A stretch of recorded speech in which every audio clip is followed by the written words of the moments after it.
And this, coming up, is Michael Fiorino. I'm not one to put labels on things, but that's like progressive jazz rock of the day of the, early to mid-'70s. Would you put that in that category? Oh, I would have to say so. Okay. Sometimes when you say these things, you don't know where things are going, but okay, good.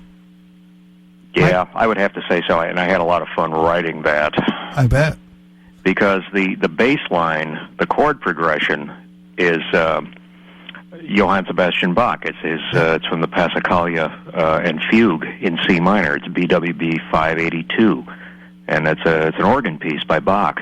So the chord progression is a very malleable thing. You could take that, you can harmonize it, and you can do lots of variations on it, and it's kind of a cool thing to take and write a modern piece on. Hence the name. Sure. Old bottles, new wine. That's right. Very good. This is Michael Fiorino, first time here at WFDU. And you can find out more if you go to his website, Michael Fiorino, and it's spelled FIORINO.com. How'd you get into it? There you have it. You've been around for a while. How'd you get into the business? Well, I started off when I was in grade school. I originally played trombone for a while to no great effect, and then I wanted to play French horn for a while, and I played that. This is at the Catholic school days, CYO band, so I played French horn for a little while.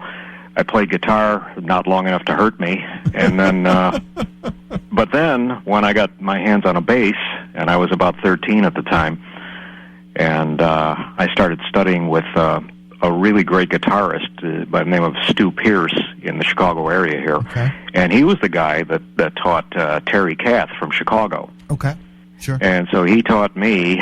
He never actually taught me how to play the bass per se, but what he did was he showed me how to accompany, how to be a member of a band, how to be a member of an orchestra, how to make sense harmonically. Sure. How to learn tunes, how to do things in an ensemble that make a lot of sense. And he's one of my most important teachers. Okay. And I definitely have to mention him because I owe him a lot. There you go. Very nice. Do you teach yourself? No, I don't. Okay. I think I had one student one time. That didn't go too well, huh?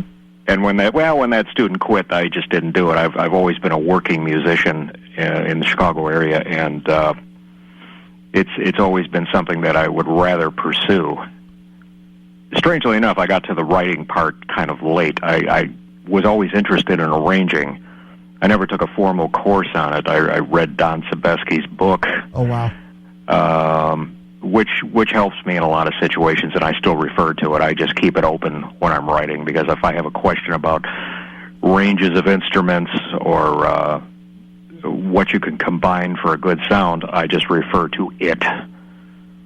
Okay. Would that be over somebody who's not a musician's head, or is it readable as a non... This book it's called The Contemporary Arranger, and it came out back in the 70s, and I think it's still in print.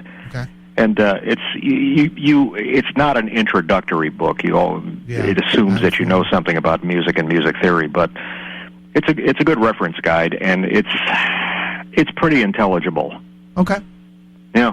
Very good. I was always a fan of Sebesky, and especially that era of the music that was made here, which is not too far from where I sit right here in Teaneck, New Jersey, over at Rudy Van Gelder's, and that being, of course, CTI's sound of Sebesky, and prior to that and thereafter, yes.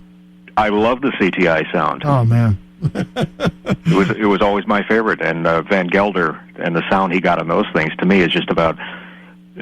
You can't get more perfect than that on a record. I absolutely love that. Love the way that stuff sounds. I always did, too. I remember when we first started getting those nice big glossy LPs with the beautiful artwork and, the gatefolds and all that stuff. But, everything about that label was first class. The musicians that they used, the albums they recorded, his production work, Rudy's, recording process. I mean, everything was just, just positive about that. And there was a first-class deal. I mean, John Tropez lives not far from here, and he has some great stories to tell about that. And CTI, not that he did a lot of CTI recordings, but he spent some time over there. and knew a lot of those cats and whatever. Melvin Sparks actually a couple of times brought me into Rudy's, and that was you could feel the vibe in there. There's no question about it. Just walking there, but I don't know how much you know about Rudy, but he don't like you touching anything, looking at anything. He was not a sharer, as they say. He had his own secrets about his process. My God, yeah. No, Melvin says, don't even stare at the cables, okay? You might think you're trying to rip something off. It's like... Right. Right. Well, Tropea now, John Tropea, I first noticed him, and I think everybody first noticed him. He was on that album Prelude by Deodato. Yep. And just absolutely a monster, a wonderful, wonderful player who's been with a myriad of artists through the decades. Just wonderful. Still got it, too. Still kicking around, playing gigs around here. And he actually goes out with the Blues Brothers from time to time with Steve Cropper. Oh, wow, I didn't know that. Yeah, no, probably that would be below most people's radar. But because I know him, I know that he talks about that from time to time. And playing with Cropper is a big happiness for him, and doing those tunes. He says, I'm just having a ball. Plus, it helps pay the bills. They go to Europe a lot. Sure. But John's one of the nicest people I know as a human being. On a scale of 10, he's like an 11 as a person. But we're not here to talk about Mr. Tropea today. We're here to talk about Michael Fiorino. Again, that's Michael Fiorino, FIORINO.com to find out more. Ensemble 456, I just found out, is Michael's birthday. Do the math yourself.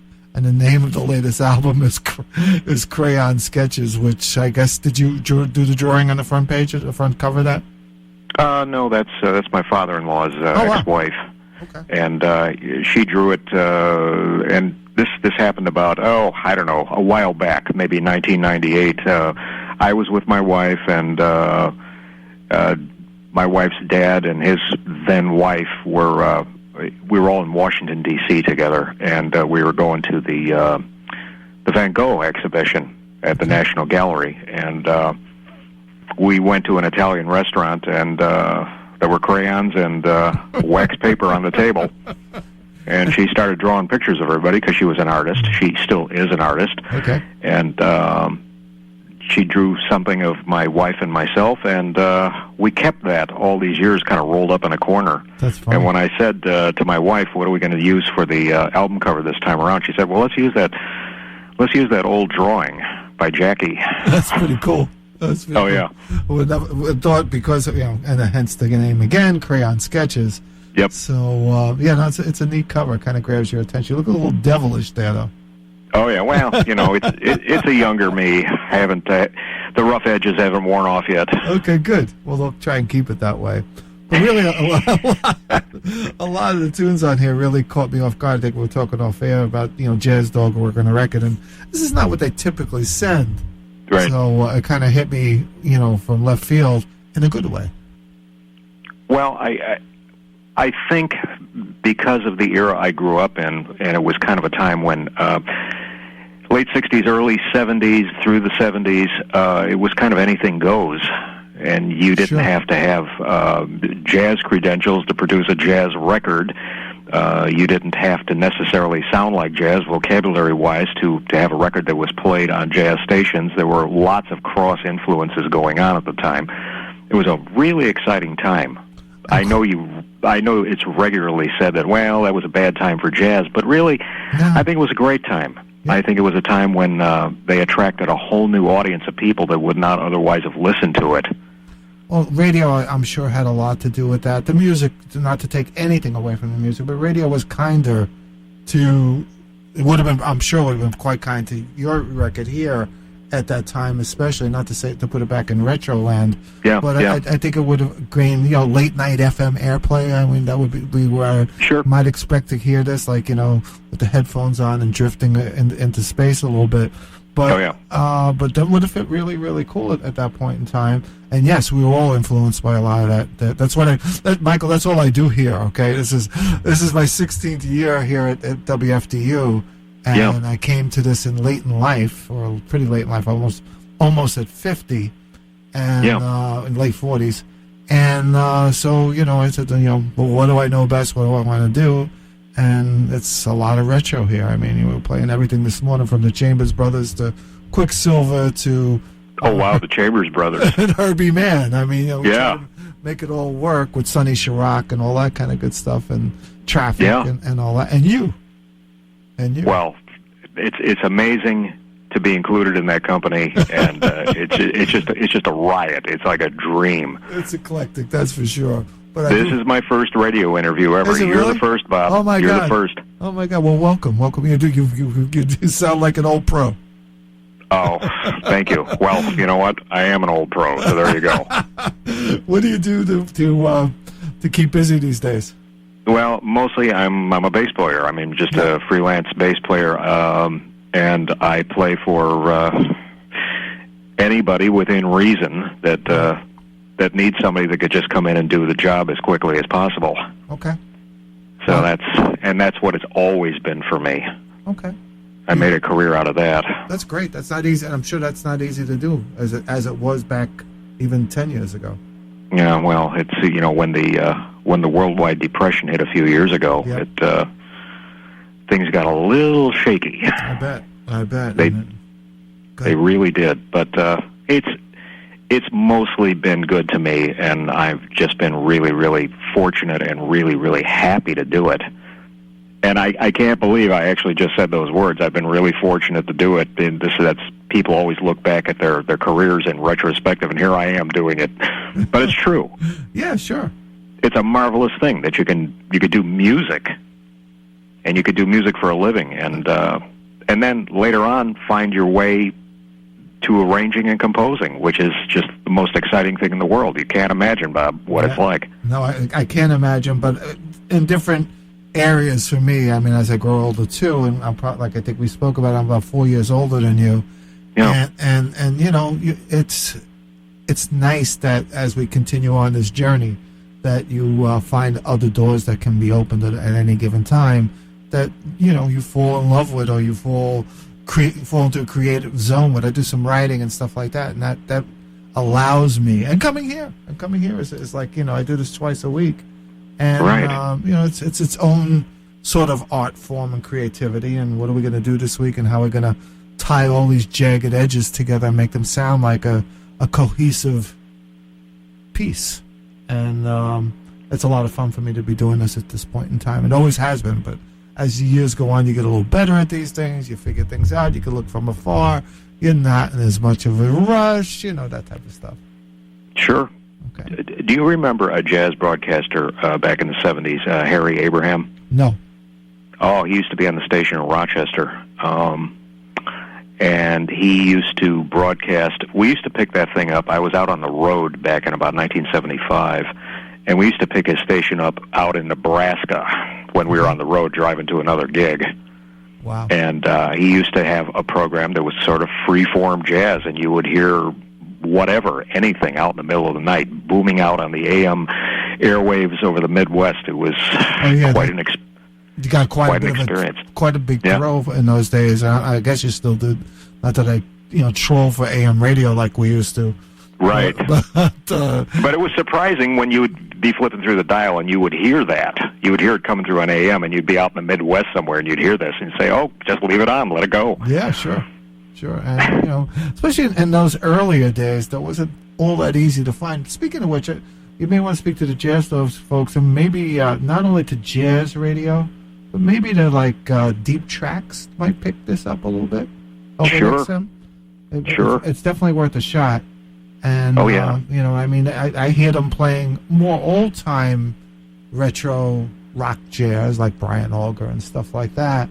Tower Power, more the progressive sounds that they had back in the day. And I can see this slipping through there, and that wouldn't hurt you at all. And, the royalties on the cable or on the satellite are more sustaining, as they say. Oh, yeah. Well, no question about that. Again, we're speaking with Michael Fiorino. Ensemble 456. Crayon Sketches is the name of the album. Now we know all the background information, and as to where the name came from, where the picture came from, where the song sort of originated from, and the arrangements and stuff like that. Do you want to make mention of your players on the album? Well, we've got, starting with the rhythm section, we've got Bobby Schiff on keyboards, and he's been a mainstay on the Chicago music scene. Sure. Seems like for decades now. This guy's knowledge of tunes and repertoire. He's also a classical composer. Just a wonderful musician, and has been very helpful to me through the years. And I'm just glad to have him. David Berger, a great friend of mine, on guitar, and he kind of bridges several genres, blues, rock. There's very Jeff Beck sounding solo on the tune you were just playing, Old Bottles.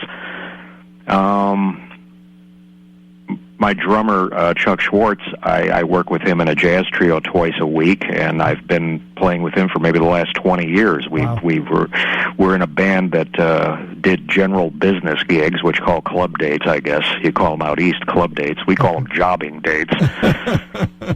Those are the money makers. Okay. The horn section, fabulous. These guys are very good. Unbelievable. Dave Katz on trumpet plays in a big band that I play in. We play in that big band once a month, and I've always known him, but listening to him in recent years, I said, I got to have him on my records. Good. Michael Levin on saxophone and other woodwind things. Anybody who's hip has Michael Levin playing on their record or in their band in the Chicago area here. And a friend of mine from 40 years ago plus, we were in high school together, Rich Lapka on trombone, and he gets a great big sound, and he reminds me of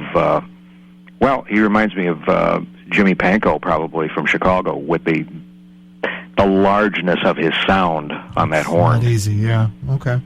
Yeah, and I think I may have gotten everybody there. I think and also the girl vocalist on the one tune that we have there's a Suzanne Vega cover.